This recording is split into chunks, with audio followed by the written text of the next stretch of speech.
Let's talk about our ZenoTOF 8600. Over the past year, since we launched the system, we haven't sat still.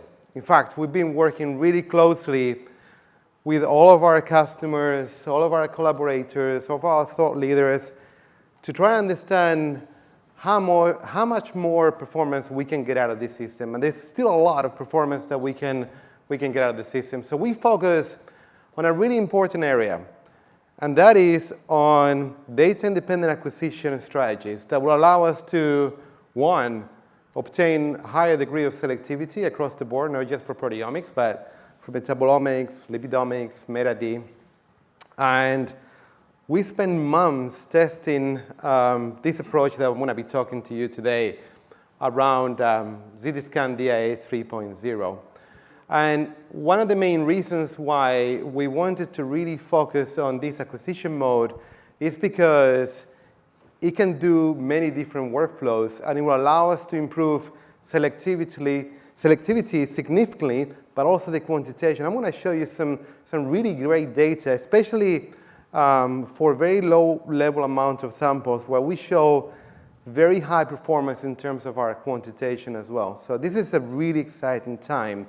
And one of the key aspects that I'm going to be talking through, and this just give you a quick summary of the work that we've done, both for small molecule and large molecules. I mean, for small molecules, it really decreases the number of overlapping features. It improves the annotations significantly, which we all know that's a really important aspect of doing metabolomics and lipidomics work. And also for proteomics, we've seen a significant enhancement in terms of the protein IDs. In fact, some of the biggest numbers that we've ever seen in our instrumentation, and also not just from an ID standpoint, but also from a quantitation perspective.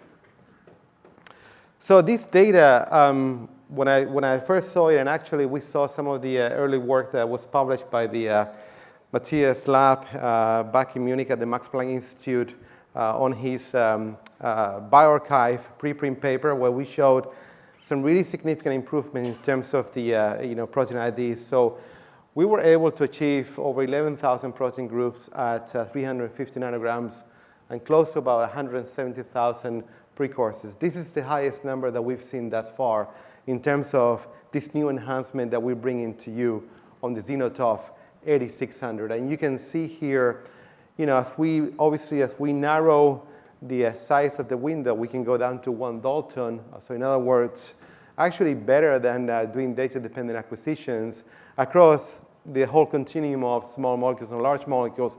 You can see pretty significant gains that we observe. So we're really excited about this new development because we believe that it's going to uncover a lot of new biology, a lot of new science, and it's going to enable you to obtain better data that is a lot more actionable.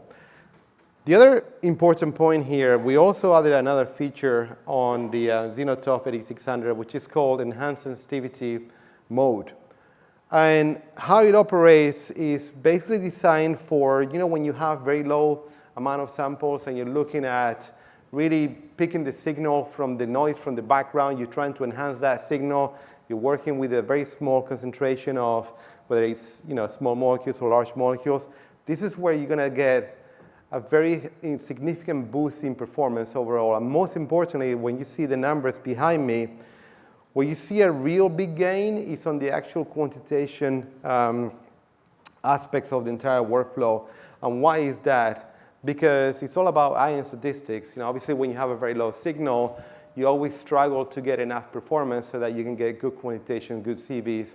This will allow you to basically work on both ends of the spectrum. As I showed you before, whether you're using very high loads of samples, we have the dynamic range for us to allow you to get the data that you need with much better numbers, but also the low end as well when you don't have a lot of sensitivity, a lot of performance. So this will help you on both sides of the spectrum. And you can see here, especially when you're looking at the number of protein groups that you quantified at similar to single cell level, which is around 250 picograms loading, you see an improvement of about 44% and a CV of 20%.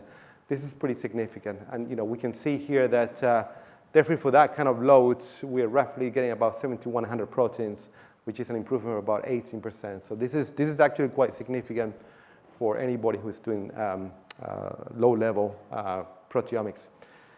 The other really important point, and this got me quite excited. I am more of a small molecule person. I'm not a proteomics expert by any means of imagination.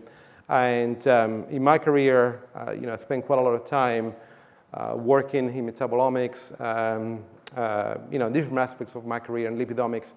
And the thing that got me really excited was, normally metabolomics workflow is basically you run DDA, data-dependent acquisition, and use MS1 for relative quantitation, then you use MS2 for qualitative work, right, for annotations. For the very first time, I saw that now that we have a very narrow window DDA acquisition mode, it actually allows us to have the level of selectivity and signal to noise to get even higher quality data, as you can see here. So here with a narrow window setup, obviously you've seen MS1 on the top trace, MS on the bottom trace, with a very narrow window that we have selected here. It's very clear that you see the signal to noise go from 155 to nearly 2,500. So that's very telling to me because it allows you now to have one acquisition mode that pretty much solves most of the problems, right? And which is also a lot more quantitative than running DDA. So this is really exciting, not just for small molecule omics, but also for other workflows as well that is using the same strategy. And the other key point here that is very important to us is we've listened to you. We've listened to the fact that we need to build the ecosystem around the ZenoTOF 8600. So we've been very focused on building a very consistent but also enhanced approach around building more value in terms of all the software tools that we offer, that we collaborate with, going from Skyline, Pix Studio, DN, MCMine, MStyle, and all of the tools that we have developed internally, but also partner, such as AI quant software, mass meta-size expressionist software from Gene Data, and obviously Biology Explorer. And on the hardware side, we've also been very focused on our collaboration that we have with Evosep for very high throughput proteomics, ion optics, and now Trajan for automated hydrogen deuterium exchange.